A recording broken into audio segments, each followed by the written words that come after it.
What's up, people? It's your girl Adiola. Guys, I'm happy that Nigeria renewed its currency swap agreement with China. This means that we don't have to change Naira to American dollars before paying. When we do business with China, we pay them in Naira, they pay us in Chinese yen. And it's based on a fixed exchange rate of 305 Naira to a dollar. This has a lot of benefits. For example, it bypasses the heavy reliance on the US dollars and it reduces transaction costs for both countries, for China and for us. In fact, while the Chinese foreign minister was just in Nigeria, Tinubu wants China to increase the currency swap from $2 billion. So I'm happy about it, and hopefully this will strengthen the Naira. But while all that is good, and I think the government is trying to do the right thing, I think that our main concern should be on the kind of business that we do with China, which is mainly importing and exporting. I don't know if you've taken a look at the kind of things that we export to China versus the kind of things that we import from China. I mean, the difference is huge, guys. The things that China is buying from us are mostly minerals, natural resources, and raw materials. Things that when they take them to China, they are able to manufacture into other things, and then we now buy it back from them as finished products, which is more costly, which is exactly what Britain did with cocoa, turning it into chocolate and, selling it back to us. Besides buying our petroleum gas, our crude oil, China is buying gold from Nigeria. In fact, they're not just buying it. There are some illegal Chinese miners in Nigeria. Every now and then they catch them, they say they arrest them, nothing happens. These illegal miners are practically stealing gold, which they now use when they get to their country to manufacture all kinds of things: jewelry, decorations, electronics, just to name a few. They buy our trees in huge sums, especially our rosewood trees. We keep cutting them down to sell to China. This is already causing deforestation in Nigeria, by the way. And when it gets to their country, they use our rosewood trees to make all kinds of furniture, which they now sell back to us, including musical instruments like guitar, kitchen appliances like chopping boards, knife handles. They use it to make the board game called chess. They use the oil in making perfume, and so on and so forth. They also buy our shea butter in large quantity to make skincare products, hair care products. They use it to make cooking oil, which they package and sell, soap making, shaving cream. They use it to make massage oil, and so on and so forth. They also buy iron ore from Nigeria, which they process into steel. And steel is pretty much in everything that you can think of, from building materials to vehicles, appliances, and tools. They use it in making cars, refrigerators, washing machine, hospital appliances, just to name a few. They also buy copper from us. I mean, the list goes on and on. So the things that China imports from us, they're able to turn around and use it to manufacture finished goods that they now sell back to us, which means that they are making a huge profit from their dealings with us. Meanwhile, what do we import from China? Everything, finished products, everything from clothing, footwear, electronics, especially electronics, significant volume of electronics. We import all kinds of machinery, all kinds of manufacturing machines. We import vehicles, tricycles, bicycles. We import pharmaceuticals, cosmetics, toys, all kinds of toys, building materials, inverters, refrigerators, power generators, even trains. Our government buys trains from China, hospital appliances, cooking pots, and even food items like processed foods and so on. And we import a lot of hair from China, the synthetic hair, attachments, wigs, and so on and so forth. And yes, Nigeria is not the only country importing from China. I know that. The US, where I live, they import a lot of things from China, but the US is also producing a lot of things on its own. So if today Donald Trump says no more importing from China, it's not like people will not be able to find those things in America. It's just that they will be way more expensive than they are right now. And by the way, a lot of Americans own Chinese companies in China that own factories. Donald Trump's company owns a company that has factories in China. Companies have relocated their production and sourcing, which means it's not just China that is making profits, the American companies are making profit. So while they're able to import a lot of things from China, they have alternatives. They're also making things on their own, and that is what we are not doing. If you look at the profits that China makes from Nigeria versus the profits that we make from China, the margin is huge. I'm trying to say that it's a good thing that we are swapping currency, but beyond that, we need to start manufacturing. There's nothing stopping us from being a country like China where people from all over the world can also be ordering finished goods, because the cost of production is also very affordable in Nigeria. In fact, forget about the whole world. Let's start with Africa. Let's start manufacturing things for Africans. But of course, we cannot do any manufacturing without stable electricity. Electricity is the cornerstone of this equation. We can't escape fixing it. Countries that are big on manufacturing do not depend on turning on the generator, turning off the generator, buying fuel to power their generator. We have to fix electricity, and then we can now start processing our iron ore so that we can at least start making little things like bolts, screws, nails, all kinds of metals. Instead of importing all those things, can you imagine that we're still importing nails, we're importing bolts? If Agile Steel Company has exhausted its lifespan, if all the equipment there are old, then let us get new ones. I don't understand how we have such a massive manufacturing plant and we don't use it. It's been 4 decades, 40 years, more than 59,000 acres, and it's just sitting there. One of the first things that will strike you if you come to this place is that this is a very well thought out project. The infrastructures that we have put together here,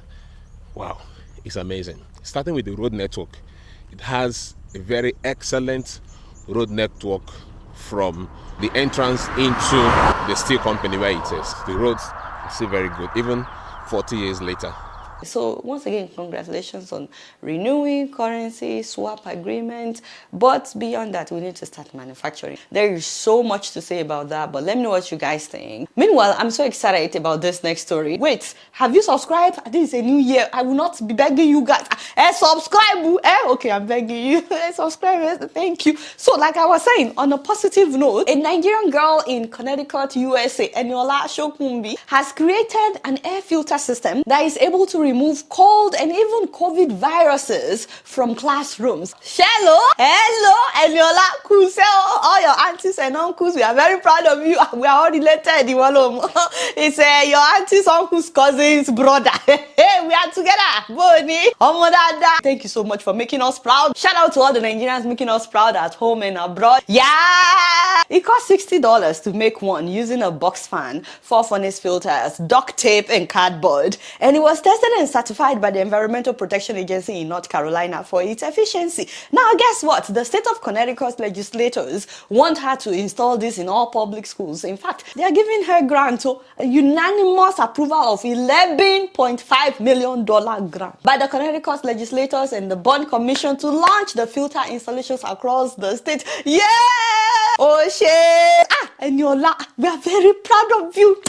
Move closer, you see this thing that looks like a school project that she made, and actually that is the difference between Niger and America. You know, as soon as a teacher saw the potential, they made sure it did not end as a school project. They publicized this, they alerted the state about it. You know, there are so many young people that are producing stuff all the time in Nigeria as well, things that can impact lives that we're supposed to support, but they just make it to the newspaper and then that's it. Did you hear about some girls in Nigeria that made a generator that can be powered by urine? I mean, urine, instead of us depending on fuel all the time. I mean, no one came along to see how to refine it and make it better. That was the end of it. Also, someone made a generator that can be powered by water. According to him, 1 liter of water will generate 6 hours of electricity. He just made it to the newspaper and then that's it. I'm just saying, Nigerians are brilliant, whether we are home, whether we are abroad, but where we are has a lot to do with whether or not our ideas are empowered. Amen, somebody. I mean, if this girl had made this air filter in Nigeria,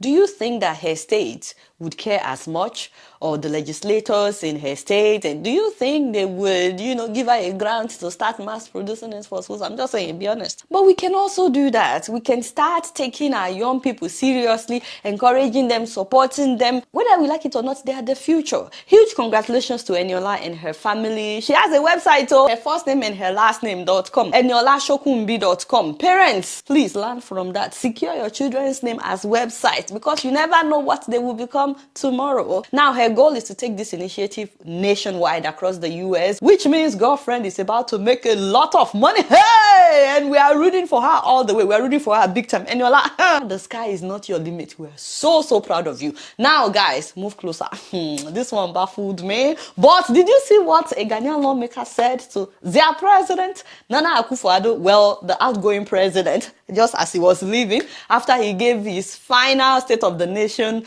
address. This was the response by one of the lawmakers. Mr. Speaker, I need to remind you that the people of Ghana have already given their verdict on the true state of the nation. And that verdict was very, very clear. Economic hardship, huge debt overhang, high youth unemployment, hopelessness, and more. We have come to the end of the road for what has been undoubtedly the worst government under the Fourth Republic. Stop it, stop. Like, what? What? Guys, did you see how they are talking? And the president was right. Ghanaians, you get to leave out. I did not know. Round Speaker, this abysmal record was confirmed on December 7th when the people of Ghana returned the most overwhelming and emphatic vote of rejection of any government ever witnessed under the Fourth Republic. Mr. President, you will be remembered as the first president who was cushioned by the IMF when you began, and you are still being cushioned at the end of your term. Guys, they really went after him. But you know the one that shocked me the most? Listen to this. Mr. President, you left something very important in your account. You left out an account of your promise to God to build him a cathedral. He went there. You guys remember the cathedral that we talked about? Hey! Mr. President, I will leave that for you, between you and your God. Guys, you really need to watch the full video, man. The whole time I was like, what? What the? If only we can have just maybe one or two people that will be speaking to the president the same way this person was speaking to the outgoing president. Wouldn't that be nice? That would be amazing. Which brings me to my first point. First of all, this is how to hold your president accountable. I hope that other lawmakers across the African continent are taking notes. Guys, this is how you're supposed to speak to your president and hold him accountable. But the most important thing is you're supposed to do it while he's in power, not when he's leaving. Because why wait till he's about to leave before you start speaking like this? Ghanaian lawmakers like, what was that? What was that? So as much as I admire what this man did, why did he take him 8 years to make this statement? Maybe if he had spoken before now, maybe a lot of things would have changed. At least maybe he would have built the cathedral.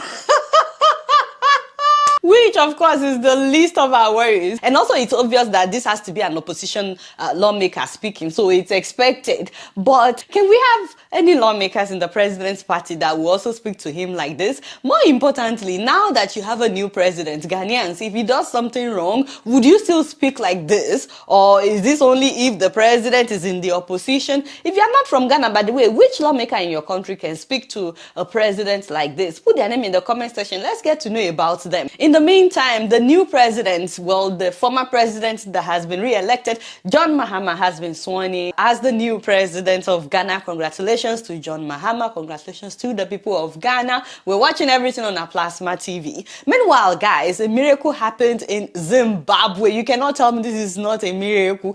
Guys, a 7-year-old boy went missing from his village in the northwest part of the country on December 27th. His name is Tinotenda Pudu. But you guys will not believe this, that 5 days after, this boy was found alive inside the part of a national park that is known as a lion-infested terrain. What? This boy, 7 years old, walked 49 kilometers, that's about 30 miles, into the famous Matusadona National Park, which once had the highest density of lions in all of Africa. That's according to the non-profit African Park. And it's also home to a diverse range of wildlife, including elephants, zebras, hippos, lions, and buffaloes. And the boy was lost there for 5 days. You know, there were so many things, so many wild animals that could have eaten this boy. So this is a miracle, y'all. It took 5 days because it was raining heavily, so they couldn't find his footprint. He survived only by eating wild fruit and drinking groundwater. I mean, it was a huge rescue mission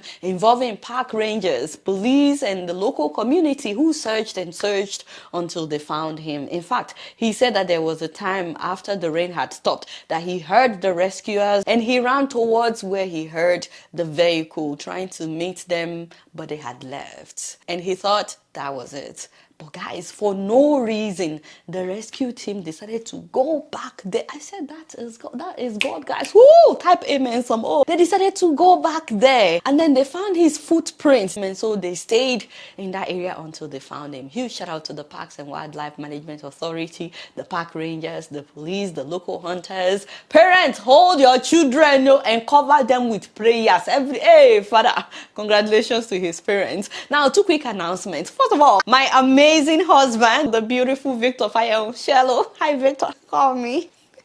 We celebrated our 14th wedding anniversary this week, and we've just been overwhelmed with the show of love. Thank you, guys. But in case you didn't know, Victor is a realtor. So if you're looking to buy or sell a house in the Raleigh area of North Carolina, contact Victor so that you don't do too much wahala. Honestly, I have never seen anyone that works as hard as Victor. He will go all out for you. And if you need an agent referrer in other states in the US, he can connect you. He's with Keller Williams. So if you're trying to buy a house in other states and you don't have an agent, let him know as well. He can always refer you. Now, let me warn you, whatever you do, please do not visit his Instagram, his YouTube and Facebook pages. I'm talking about his realtor pages, because you will get addicted to watching all the fancy houses that he's showing. No, I'm telling you, because even I get addicted. New construction homes, affordable homes, luxury homes. I'm talking about $1 million homes. He has everything. And please help me beg him to get me one of those $1 million houses. Your girl likes good things too. Anyways, his social media handles will be in the description as well. But like I said, do not check them, okay?